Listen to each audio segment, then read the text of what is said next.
Ahoj, moje jméno je Honza a rád bych se ti trochu představil.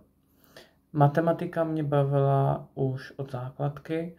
V podstatě jsem z matematiky maturoval, studoval jsem ji i na vysoké a aktuálně pracuji jako datový analytik a v podstatě matematiku taky využívám při své práci.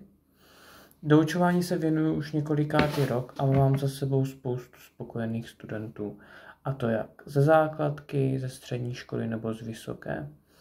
Nejvíce jsem měl studentů asi na přípravu na přijímací zkoušky na střední školu, ale měl jsem i několik středoškoláků a taky jsem pomáhal vysokoškolákům zejména se základy lineární algebry nebo matematické analýzy.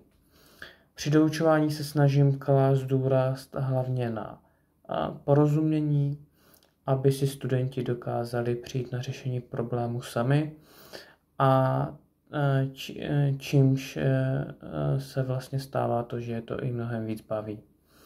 Snažím se být i trpělivý a napomocný, když si studenti s něčím neví rady, třeba i mimo naše hodiny.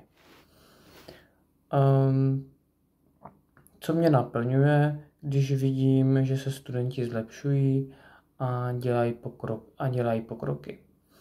Ve volném čase se věnuju zejména sportu a baví mě plavání, lezení, jízda na kole a taky cestování.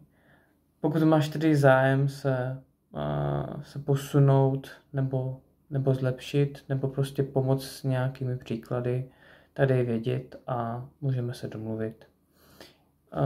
Matematika je nejlepší učit osobně, že pokud by to bylo možné, tak upřednostňuji osobní výuku. Měj se a zatím ahoj.